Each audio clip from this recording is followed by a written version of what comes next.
Live from the Washington, D.C. area, it's the Inside Scoop, EmeraldPlanet. All the ecology news that our viewers want to know. Now, here's your host, Executive Director of the EmeraldPlanet, Dr. Sam Lee Hancock. Hello and welcome to the EmeraldPlanet as we come to you from Washington, D.C. in the United States as we look around the globe in 143 different nations looking for the 1,000 best practices, the technologies, the services, and the products that are making a difference as we move through the 21st century. As you know, we're looking at the 143 countries to find these best practices, but also in the continent of Africa with 54 nations. What is going on over there? Over 1 billion souls, and the economies are growing. There's much interest and investment throughout the African economy, but at the same time, what is actually happening as far as what is going on for the investments and human kind and infrastructure and healthcare, education, and all the other investments that are needed to increase the quality of life as we move towards 9 billion souls on the planet by 2050. And I have someone who's actually working on this on a day-to-day basis. This is Nelly Mobula, who is the Research Analyst, Center for Technology and National Security Policy, which is called TIDES, and also the African First Ladies Initiative at the National Defense University. And Nelly, welcome to the EmeraldPlanet. Thank you. How are you? Glad to have you here. And as you know, we have your colleagues on the EmeraldPlanet from time to time. Oh, yeah. And the Star Tides, as we know it, and NDU are doing fantastic work. So we're glad to have you here. Thank you. And thank you for introducing us to this new program that I'd not heard about, this African First Ladies Initiative. But first, give us a little background on TIDES, the work that you're doing at NDU, and then we'll get into the initiative itself. Okay, thank you so much, and thank you for having me. TIDES is part of the National Defense University. It's based at the Center for Technology and National Security Policy.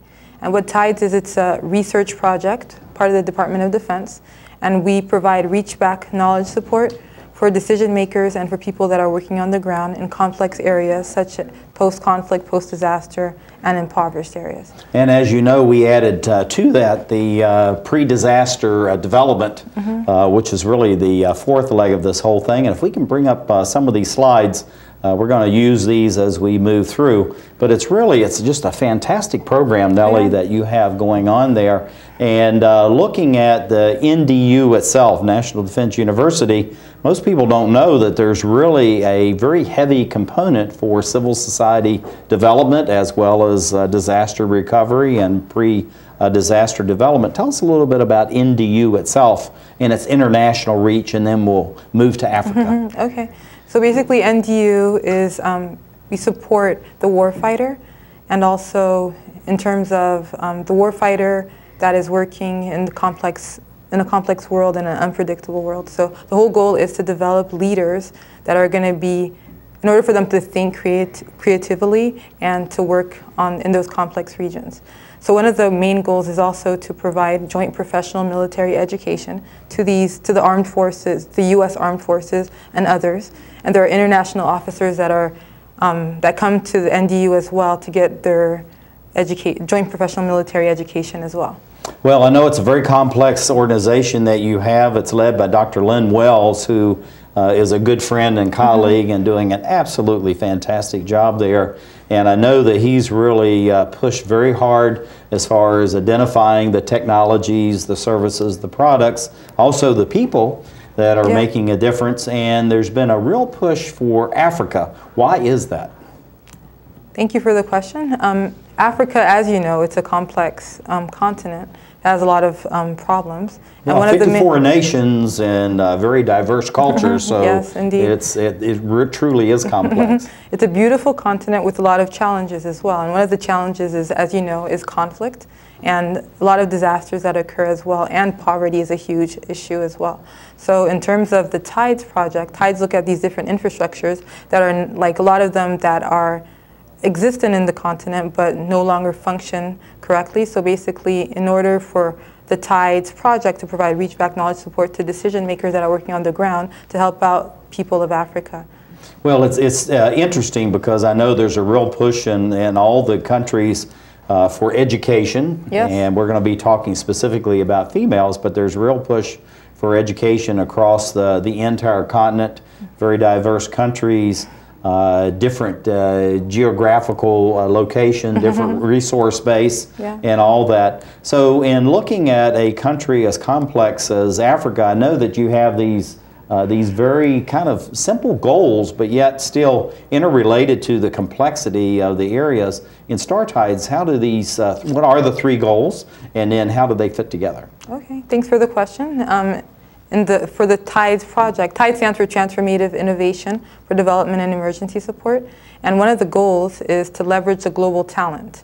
And the global talent are subject matter experts that are found within the network. So there's a difference to be made between TIDES and the Star Tides network. The Star in Star Tides stands for Sharing to Accelerate Research, and we leverage the subject matter expertise found within that network. And so that's one of our major goals. And that network goals. Really is global, so you have people from countries all over the planet that are involved in that, so it's not a U.S.-centric type of organization. And I think that's what's very intriguing about this, that you're really trying to leverage resources from the entire planet. Indeed, yeah. And another one of the goals is to sustain through the private sector. So we want to make sure that the solutions that are brought from TIDES can be applicable in those areas, can be sustainable by the people, by the locals. It's not about the U.S. coming and imposing their ways on the locals, but to ensure that, any other country, to make sure that the solutions are sustainable in those regions. Well, you really have to have buy-in. If anything is going to work, it's just like putting in wells. If you don't have the local community involvement, the elected officials or the chief or whoever is one of the main opinion leaders, and then to teach people to be able to maintain it. You know, they say within about 6 months, each of these wells will stop functioning. And so I think what you're doing is that you're trying to incorporate the best practices to make sure everything is going to be sustainable and ongoing. Indeed.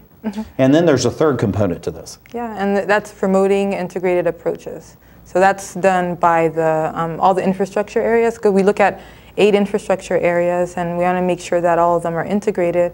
And so we basically promote them amongst the decision makers and people that are working on the ground through the reach-back knowledge support that we provide. Yeah, and I know that you're incorporating the universities, the research institutes, as well as NGO, non-governmental organizations, as well as the governments themselves. So, you know, that's a lot to talk about. But you and I were talking about this right before we came on, the 6 ways people die. I think I would label that a little differently, but it definitely has impact. Yeah. What are the things that you're addressing through this? Yeah, so the 6 ways people die is basically what got the TIDES project started. So the 6 ways people die, in theory, there are 6 ways people die: when it's too hot, too cold, of hunger, thirst, illness, and injury. And as a response to that, we focus on these 8 infrastructure areas that can be solutions to those type of issues and problems. Yeah, and this really relates to the Power for Peace that we have as a worldwide movement through the EmeraldPlanet, using the very best of the best, as we say, as far as the technologies and the products and the services are all important to all of this. But looking at this, you're looking at really power, water, and food and all this. And of course, one of the areas, and I really like the way that you're doing this through the TIDES and Star Tides program, you're now incorporating the housing and within all this. Yes. Yeah, so shelter is one of the infrastructure areas that we focus on. As you know, when a disaster occurs, a lot of the people lose their homes. So they have to find temporary housing that could, so that's through so when you go to our website and you click on the infrastructure area, we have an infrastructure directory where you can click and you can see all the organizations that provide shelter, temporary shelter. One of the things is that it has to be low cost and easily deployable to those type of regions. And as you know, in refugee camp, they use shelters as well, tents are used, etc. There's one of the members of our Star Tides network that provides shelters to those type of disaster-stricken regions. Right, and I know that there's a great investment as far as medicines, food, and then the tents, which are really very temporary. But I know this is something that has been really a movement to have more long-term housing and shelter opportunities for people instead of just having it, you know, the tents, the tarps, and all that. And I think this really lays it out very nicely. And then, of course, the portable, totable, and inexpensive power generation is really very important to all of this. Let's go back to this one here. So the partner capacity, what is the essence of partner capacity? So building partner capacity within the Department of Defense, there are 4 mission areas, 4 focus areas, and building partner capacity is one of them. So they make sure that we build partnership capacity in different regions through training their military, through providing support to the different militaries that are found in certain countries. So that's one of the things, one of the focus areas of the Department of Defense, and as TIDES is part of the Department of Defense, we support that mission area. Yeah, I know this is really tremendous what you're doing, and I know that the food security, and you do a number of conferences and all that. We have some of the experts, but we're going to go over here and the African First Ladies Initiative. That's really why we're together today. Yeah. This is really the anchor of this particular television program. Tell us about how this got started and how this fits within TIDES and the Star TIDES program. Okay, so we were introduced to the African First Lady Initiative beginning of last year, through Dr. Wells. One of his contacts works at San Diego State University, and one of the things that TIDES does well is that we connect people. We connect people that have problems to people that have solutions. And as I focus on the African region, this project was brought to us, and we were going to see how we can leverage our global talent, leverage TIDES to see how we can provide support to this project. And since then, we've kept good contact. Well, I tell you, this is one of the things that we really don't think much about as far as United States, maybe even some of the European countries, but the real impact that the First Ladies in Africa and also in South America and Asia really have in their societies.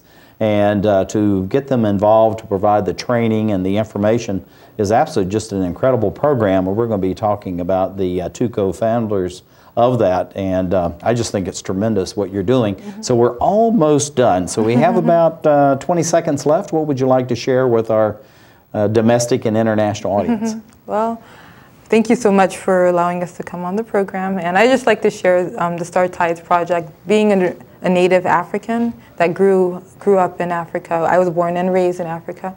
I just think that the Star TIDES project is amazing. Just all the products that are presented there, the infrastructures are so much needed on the continent. And if the African government could leverage this project, it'd be a great solution for the continent that's going through so many problems. And thank you for being with us as we create the Emerald Planet. Thank you. Saving for retirement might be easy for some folk, but for others, it might take a little more work. And for those who haven't started, there are still things you can do to catch up. Oh, that is good news. Like getting out from underneath past debt. And don't get wrapped up with high-interest credit cards. Get you some eyes. Be diversified with your investments. Don't put all your eggs in one basket. Your financial goals are not out of reach. The choice is clear. For a happy ending, choose to save. Everyone with alcohol and drug addiction is in the same boat.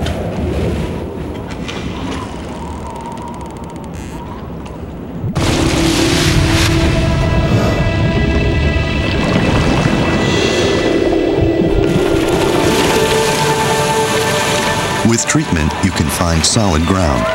For drug and alcohol information and treatment referral for you or someone you know, call 1-800-662-HELP.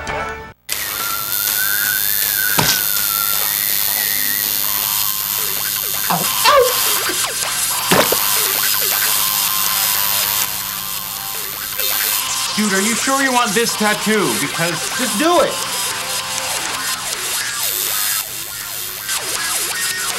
Some mistakes in life are permanent. Like hearing loss. To learn how to protect your hearing, visit asha.org. You've probably heard about heart disease, but did you know that it's the #1 killer of women nationwide? Heart disease claims more lives each year than breast cancer, lung cancer, or strokes combined. But there are steps you can take to protect yourself against it. For more information on how you can prevent heart disease, contact your local American Heart Association or visit their website at www.americanheart.org.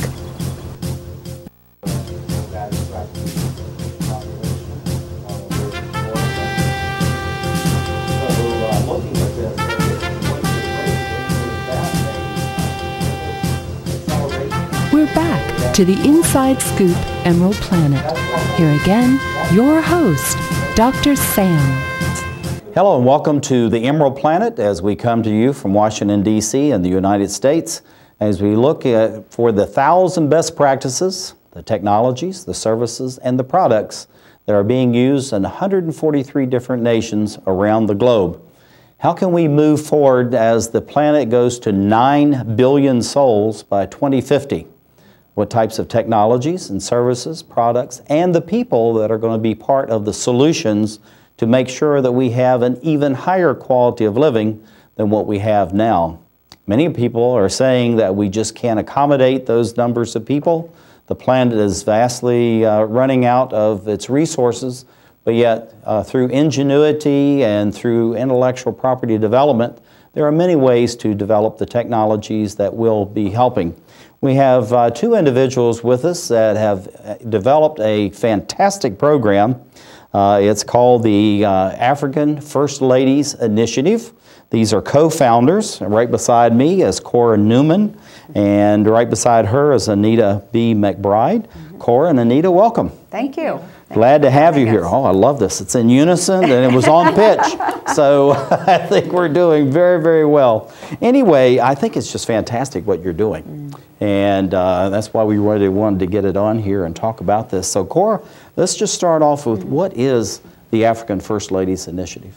So the First Ladies Initiative actually started off, we were approached by a group of First Ladies from Africa interested in developing partnerships here in the U.S. And so together with those First Ladies, we identified what their needs were in their work to leverage more resources and support and partnerships around education, health, and development. Now what you were doing then is actually you were meeting with them and trying to identify their needs, their goals, and then to be able to match that. That's right. So it's not superimposing anything on the First Ladies. Exactly. Because they don't like that. I've met a number of the First Ladies and they are very dynamic persons in their own right. But I think, Anita, looking at the First Ladies, giving them the training, access to resources that they may not have, really is a springboard for them to reach out and do even more work within their societies.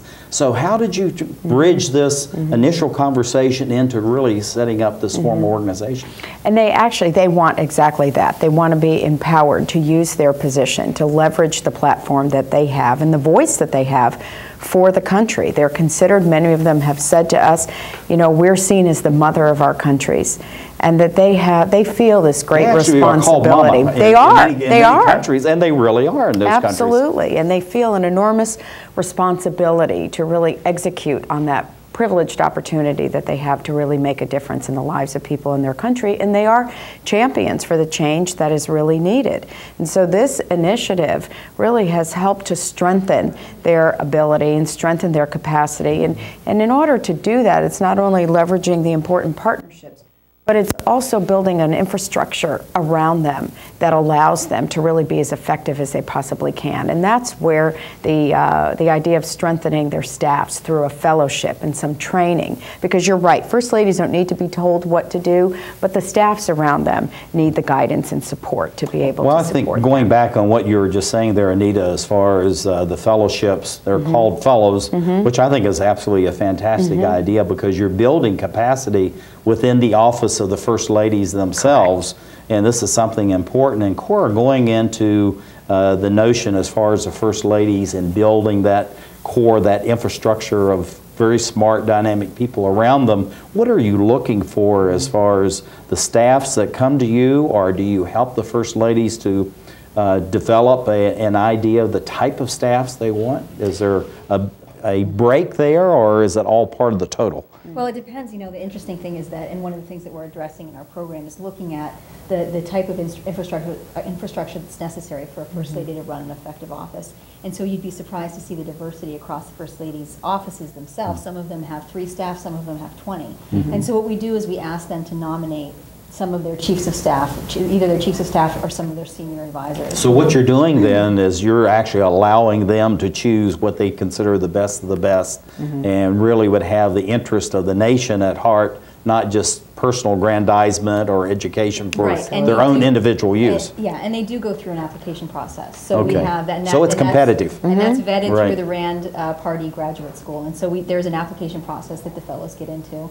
And we've been really impressed so far with it. Some of them are seconded from the President's office, some of them are seconded from the Health Ministry or another ministry. So we're really looking at the fellows as rising leaders in their countries as well, not just advisors to the First Ladies. Of course, that's a hugely important role as well. Well, Anita, you've actually worked in the First Lady's office. You have a fantastic background, and through that, you're introduced to many First Ladies as far as around the globe is concerned. And so, looking at that capacity and the types of people that you're looking for long term, how do you attract, or how do they attract the best, and then be able to hold on to them so they're not just quickly moving on somewhere else? Well, it is very important that the First Lady in her role be seen as valuable to what the national strategy is. And once people know that, and that comes also from the leader's office, that comes from the President's office or the Prime Minister's office, to really give that position or that authority, if you will, in this non-official position, to give them some authority to execute work on behalf of the national strategy. And once that is recognized amongst the government, amongst the staffs that support the President, then there is a greater interest in being part of the First Lady's team. And the one way I like to look at this, and we talk about when we meet with the fellows, is that every problem of the country comes to the desk of the leader, but the First Lady has an opportunity to pick and choose what she can really work very deeply on and shine a light on the progress and call attention to it. So that is attractive to people who work in the government. It's very attractive. Well, Anita, going back to you, looking at the experiences that you had, and you went across multiple administrations. I did. So you saw different First Ladies, different personalities, different skill sets. Actually even different projects that they had interest in. How do you think that was actually aid and reinforced what you're doing through the African First Ladies Initiative? It's a great question, and it's one that actually gave me the great interest to partner on this project and co-found it, because I have seen the evolution in our own country over the 3 administrations that I have worked on or worked with, that even our First Ladies have developed taken their background, their interest, and their experience, and tried to move the needle on an issue that they care about. But more and more in our country, we have an expectation that our First Ladies use the opportunity that they're given to really make a difference. And I did have the great privilege to travel around the world, almost 70 countries, when I worked with Mrs. Bush, Laura Bush, as her Chief of Staff. And we met with a lot of her counterparts. And the reality is they all want the same thing. They want to be seen as making a difference for the people in their country. I think it's really interesting you brought that up, the similarities you have, because we always think about the differences, but similarities. I'm a very active Rotarian, Rotary International, and I can go to a Rotary Club. It doesn't matter if it's Kinshasa in the Congo, it's downtown Tokyo, Japan, or it's in Paris, France. You see a similar personality type, dedication to society, really looking towards humanitarian outreach and giving back because they've gotten so much from the society. And Cora, with your background, and I know you're studying for your doctorate, but we have to throw that in, at University of Oxford in United Kingdom. What are you learning there? Now, we've talked about the practical experiences that Anita had. What are you learning through your doctoral program that you're actually putting in to help and assist the fellows, the staffs around the First Ladies, and the First Ladies themselves? Well, I think one thing that comes through in my field of international development is although it's an interdisciplinary field of economics, history, politics, and in some cases health, one thing that you see is that broad sweeping change in societies doesn't happen without social change. And so looking at the behaviors, the beliefs, the attitudes, and the leaders and role models that exist in each country, you know, you can invest a huge amount in hope for economic change in a country, for example. But if there isn't social change, and if there isn't change at the leadership level, you'll stagnate and really see some efforts fail. Well, your background is in international development. We have a similar background that way.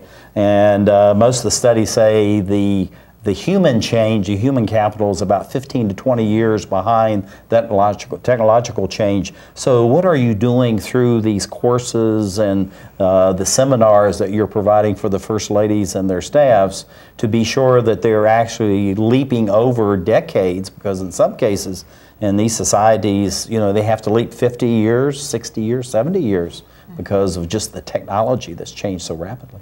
Well, some of our partners that we work with there's a new move towards mobile technologies, use of mobile technologies, and so we have met and partnered with Women, which uses mobile technologies to help women's economic empowerment as well as health.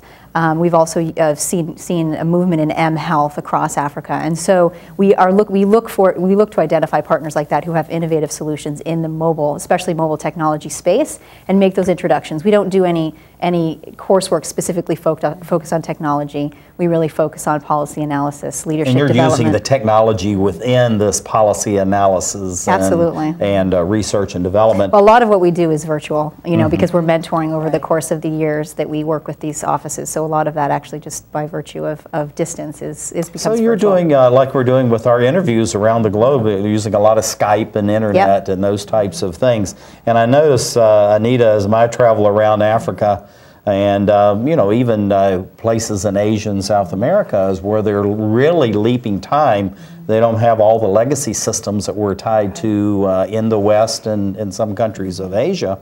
And so many of them are just willing to absorb the technology, maybe even easier than what we have. So looking at I know you're not really focused on the technologies, but what kinds of things are you encouraging them to look at so that they're using the best technologies? Well, I think this goes to some of the partnerships, too, that we've tried to bring to the table. And over the last 2 years, you know, we try and use all the resources that are available to us to share with the African First Ladies and their staffs. For an example, last year, one of the effective partnerships that we had with the African First Ladies Initiative is with the African Women's Entrepreneurship Program at the State Department. So we worked in a collaborative way to identify women on the ground, women entrepreneurs on the ground in Africa, and to bring them together with their First Ladies as well, the First Ladies of their country, and have them highlight the great strides that they're making in different businesses, including technology. Well, Cora Neumann, thank you for being. We're going to have another chance, so hold that thought. Cora Neumann, Anita McBride, co-founders of the African First Ladies Initiative. Thank you for being with us, and thank you for being with us, dear viewer, as we create the Emerald Planet. She's had more than a dozen fractures. And in the next few years, she faces 2 major surgeries to strengthen her fragile bones. She's only 10 years old. Most people don't worry about fragile bones until late in life. For those with osteogenesis imperfecta, brittle bones are a concern throughout their lifetime. Find out how you can strengthen this child's future. Diabetes is a killer. After I was diagnosed, I didn't feel sick, so I didn't listen to my doctor. Then it struck. I had a heart attack, then a stroke, and I was only 49. Most people with diabetes also have high blood pressure and cholesterol, which can cause severe heart damage. In fact, 2 out of 3 people with diabetes die from heart disease or stroke. Don't let diabetes destroy your life. Call for your free diabetes survival guide. Choose to live.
to the Inside Scoop Emerald Planet. Here again, your host, Dr. Sam. Hello and welcome to the Emerald Planet as we look around the globe in 143 different nations, reaching out to you from Washington, D.C. and the United States, looking for those best practices that can be used as we move towards 2050. As you know, we have this theme, Paving the Way to 2050, Future Earth. Future Earth is actually now, and it's happening. My grandmother always said the best old days are today. And this is one of the things that we have to be cognizant of as we move through, because as we add 2 billion souls to the planet, what are we going to do? How are we going to take care of them? And that involves all human talent, no matter where they are, what strata of society needs to be involved. We have two individuals with us that have developed a very innovative, progressive program that covers the continent of Africa, all 54 nations. We have Anita B. McBride, who's sitting to my far left. Right beside her is Cora Neumann. They are co-founders of a program that's called the African First Ladies Initiative. And this is something, as you know, to both of you, we try to have at least 50% of our guests to be female. We committed to that, and so thank you for being with us. Thank you for having us. So Anita, I'm going to start off. I know you're at American University. We're giving a plug for the university. We work with a number of interns from there. Great. You're executive in residence. Maybe you could talk about what that is. But you're in Congressional and Presidential Studies. I like that title. Don't know much about it, so why don't you share with our guests internationally about what that means, and maybe just a little bit about AU, a little about its background, and what's so special about that? Well, American University, as you know, because you work with it some, is a 200-year-old institution. It was a vision of George Washington to have a national university in the nation's capital, and it occupied at the time a high place on a hill in Northwest Washington. And it has one of the largest schools of international service in the country. It has a broad reach into the Washington and global community, where it trains students to be future leaders in the country, future leaders in public policy. The Center for the Congressional and Presidential Studies, which is a focus of the School of Public Affairs, really examines this role between the executive branch of our government and the legislative branch of the government. And I know this is something that's very important, and I'm going to, Cora, if you don't mind, I'll give one more question to Anita before we move on. But looking at this, I know you've had this extensive experience working with First Ladies in the United States, and you really are using this almost as a springboard into this new initiative that you have, this African First Ladies Initiative. So what is the bridge between AU, American society, but also all 54 nations, which are very diverse on the African continent? Well, I will say I give credit to American University for bringing me on from the executive branch of government to really examine the role of an American First Lady and the impact over our 200-plus year history in the country of how each of them has used the position to really affect social change, as Cora talked about, but also what their impact has been on global diplomacy and politics and policy. It is a natural extension for me to take what we examine as the American experience and share with a global group of women, learning from them, but also sharing with them what some of these experiences have led to and what change that it's been able to affect. So I do see it where all of my worlds, my personal worlds, have come together. My interest in politics and being in Washington, the experience of working in several administrations, bringing it to the university level, but then also sharing it with an outside program that's looking to strengthen First Ladies around the world. Well, beyond that though, Cora, I mean, you're talking about, you know, it's almost like this organization that's out here, but you're actually a co-founders of this. So it really has a special role far beyond just, well, we've joined this, it's a nice thing, we're doing great work, but actually it's a real passion that you have, it's really from the heart that you're doing this. So what kind of roles do you see as far as the First Ladies in Africa that you're able to not shape and mold, but really to assist and allow them to flourish in their roles as First Ladies? Well, one of the things, the way that we designed this program was by gathering feedback from all of the different First Ladies that we were meeting with and asking them, what are your main activities, what are your main goals? And we heard them list this just often huge long list of things that they were hoping to accomplish when they were in office. And so we sort of reverse engineered that process to identify specific roles First Ladies can play that really allows them to pick and choose, as Anita said, what topics they focus on and the role they choose to play. So we look at the role of convener, where they bring players together and help just make sure that there's better coordination on the ground to address a specific issue. We look at them as a facilitator, where they can help to facilitate partnerships from multilateral organizations and organizations within their country. And then also they play a really important role in terms of recognizing, thanking, and holding particular organizations accountable for the work they're doing in their country. So just by helping break that down for the First Ladies and help them decide what role they're going to choose for each issue has really helped them focus in a way that some of them, one of our First Ladies said, before this program we were on a train and now we're on a plane, we're taking off, because we have such a clarity of vision for where we want to go and how we can use our position, that it's a whole new opportunity. Well, Cora, I think just by the fact of coming together, bringing all the First Ladies, because I know you're working, of the 54 countries, you're working with over half of them already. You have a number of the fellows coming out of these different offices. So just by the sheer numbers of people that you're working with and actually introducing them to the resources that are outside of the African continent, but also within Africa itself, it's almost like you're introducing these First Ladies to themselves, and then leveraging those relationships, just like the presidents would do the same thing. Yeah, that's a good way to put it.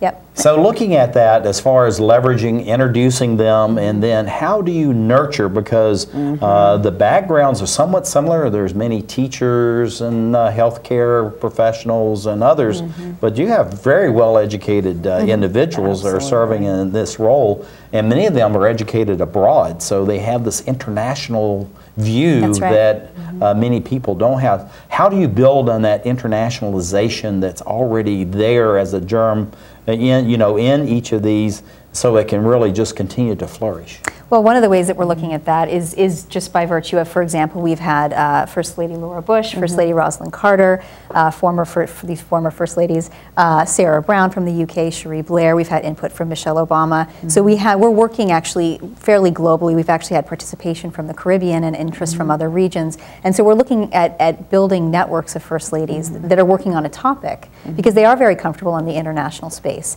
So we're looking at creating areas for First Ladies to work together regionally and internationally to leverage even more change around a particular issue. I know you're working with NDU, National Defense University, and their Star Tides program, Anita, and they're special friends of ours. We love what they're doing and how they're doing it. And they're really reaching down into, at the very bottom of the pyramid in these societies. So in your work with the First Ladies, how do you take them so that they're very comfortable, in many cases they already are, but even more comfortable to address every level of the pyramid within each of their different societies? Well, I think you've hit upon what is absolutely critical to have any success in development, and that is the collaboration across multi-sectors. The relationship with NDU and TIDES is really just starting for us now. We've seen this as an important element to work with the military that is very effective in helping to lead development changes.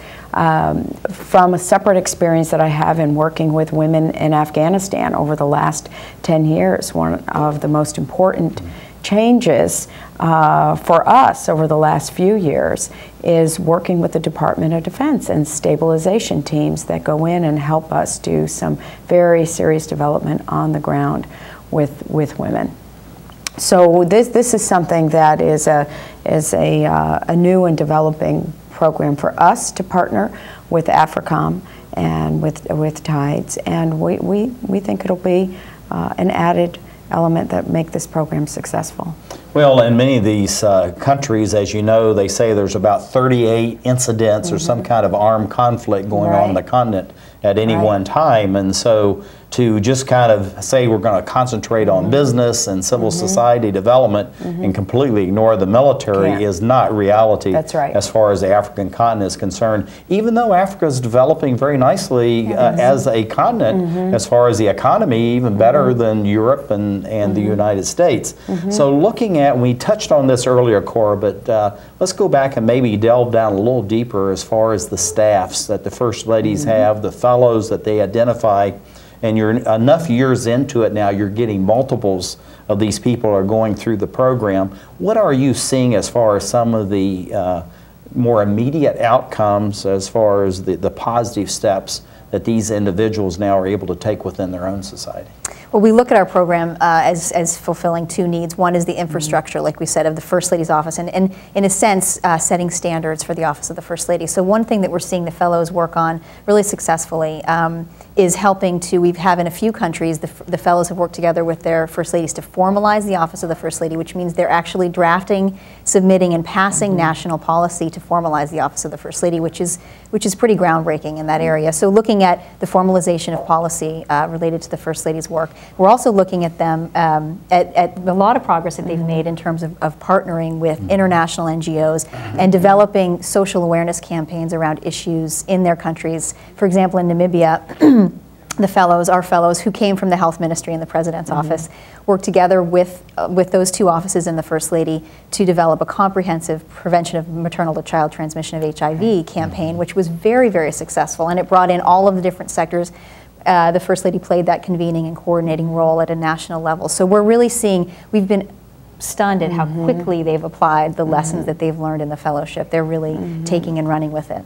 Well, I know that looking at this, Anita, we're just about out of time, so you're going to get about the last 40 seconds of all of this. Make it short. But looking at how the educating, working with the First Ladies, how is that impacting in the presidential palace itself? What do you see there? That's a great way to end our conversation, because what it is demonstrating for the First Ladies, but also for their husbands, is just how effective their partnership can be and how much more they can get done and how much deeper their reach can be, because the President or the Prime Minister cannot go everywhere, but the First Lady has a little bit more flexibility, again, to hit places where maybe he can't go and to reach people. And that's why it's important to have a good press secretary too. Get your message out. Well, the whole thing is, it's all about messaging. Yes, it's about branding, and I think this is something the First Ladies themselves really are very attuned to. Very much Maybe so. even more the presidents themselves.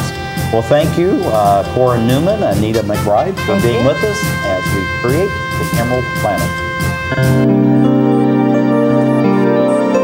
Art, a universal language, an expression of culture, of self. And now, thanks to Empowered Women International, a way for emerging and established immigrant and refugee artists and artisans to find hope to earn a living while enriching the lives of all of us. Empowered Women International, making a better America every day.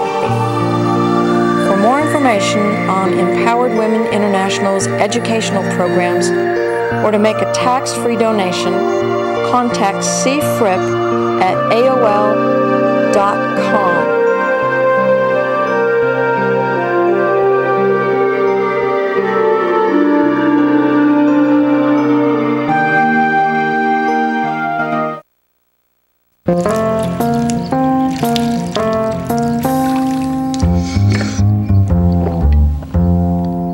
Here, kitty, kitty. Here, kitty, kitty, kitty. Here, kitty, kitty. You'd think it would be easy to tell which kids have trouble with their eyesight. But that's not always the case. Even though 1 in 4 children may have a vision problem, eye doctors tell us the symptoms aren't always so obvious. We do know that 80% of all childhood learning is visual. And without good vision, kids can have trouble learning to read and may fall behind in school. For clues on how to spot the real-life signs of childhood vision problems, and what parents can do, visit checkyearly.com. A public service message from the Vision Council of America and Reading is Fundamental.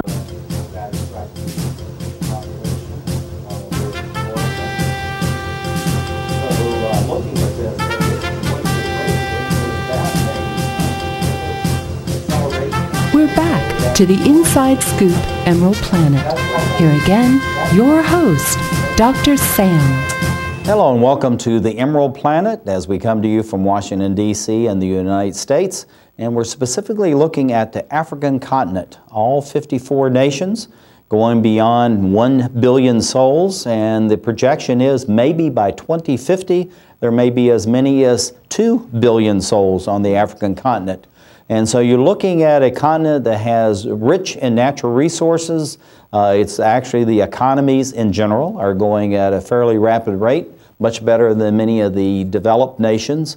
And so you have this combination of a youthful population, a country and a continent that's actually on the move as we go through the 21st century.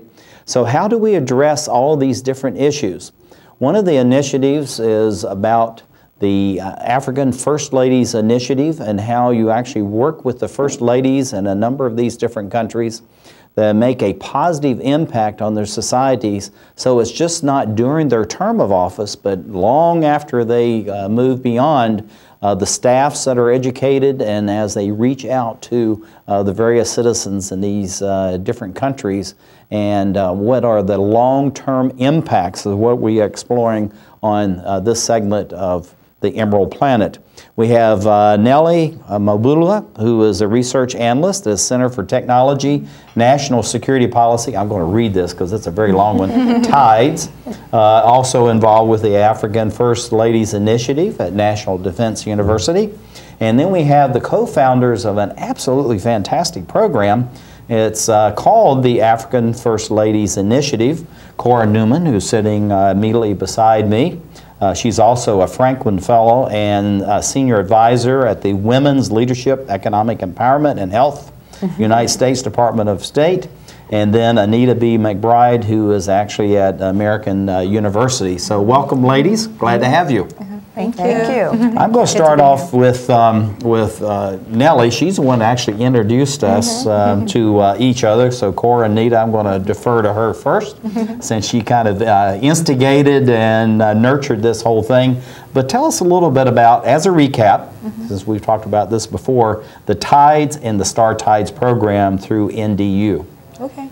As we mentioned earlier, TIDES is the Department of Defense research project that's based at the Center for Technology and National Security Policy. We don't work on the ground, but we provide reach-back knowledge support for decision makers and people and NGOs and different organizations that are working on the ground. And you have to keep in head that there are complex situations that are occurring, like post-conflict, post-disaster, and in impoverished nations. Those are the environments in which our project functions. And as you always know, always throw in the pre-disaster development, because I think that's very important. And really, Cora Neumann and Anita McBride, both of you, through your initiative, are doing that. You're really helping to evolve and develop these societies in advance of any kind of calamity or natural disaster. So Cora, looking at what you're doing as far as working with these First Ladies, what are, say, 3 deliverables that you always want to have when you first start initiating this outreach to a First Lady? Let's boil it down to one country, and then we can extrapolate, Anita, and I'll let you do that, across the continent itself.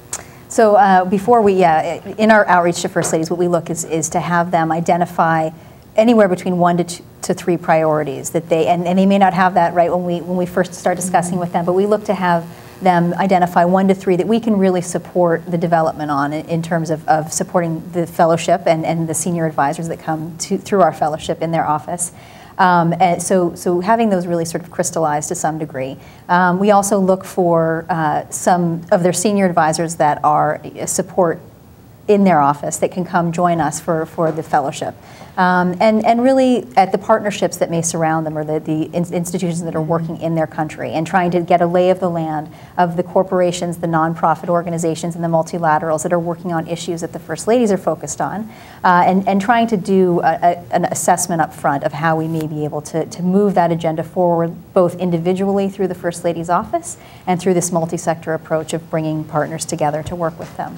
Anita, looking at this because of your some 30 years, you're not that old, of course, but you started as a baby, but looking at this experience with the First Ladies in the United States and across Africa, this whole thing about what used to be called community resources, I know is very important. So how do you help them identify the resources? Because in many countries, this may sound a little strange to the NGO community. Most of the time it's not the lack of resources, it's the lack of awareness of resources and how we employ those resources to the benefit of everyone in society.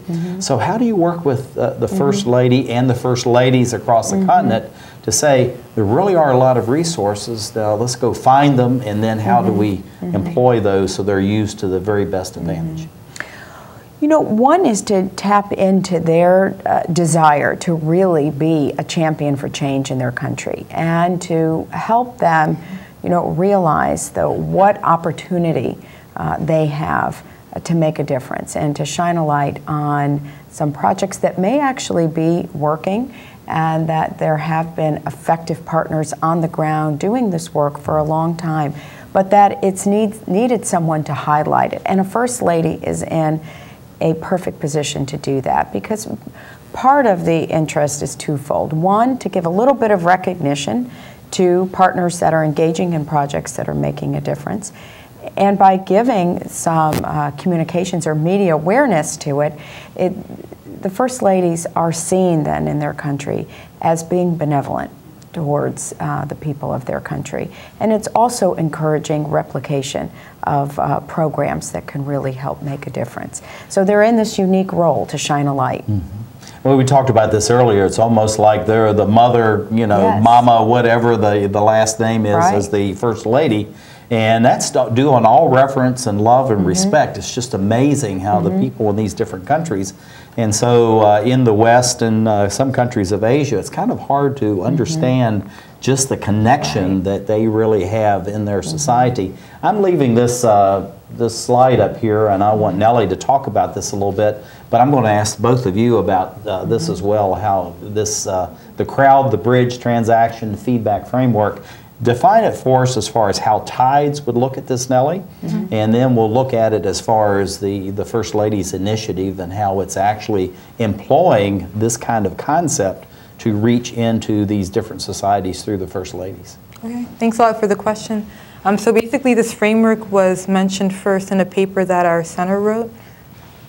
In a paper that our center wrote, it was called From Haiti to Helmont. So basically what happened was that after the earthquake in Haiti, there were a lot of people that were working on the ground, a lot of NGOs, the government, etc. So the crowd is basically all the information that's found outside, you know, like Let's bring this slide up full frame so we can really go through this. I think this is just absolutely fantastic because visually you're seeing what's going on. Yes, go ahead, indeed. Nelly. Okay, so the crowd is all the information that's out there, like social media, etc. So the information that's available to governments, whether they're going to use it or not. So information that they can find about like NGOs, what they're doing, what frameworks can be used on the ground, etc. So the bridge is the organization. So right there we have two examples of organizations. There's AFRICOM and the African Union. Like what information can they find out there in the crowd that can be used in their organization to finalize certain transactions. Transactions can be, has food been delivered in refugee camps? Has like different materials been delivered on the ground, basically, that can be useful for the government, for the local governments, etc. And so the last part is the feedback. So whether the information that was provided from the crowd to the organization and the transaction was delivered, was that whole process useful?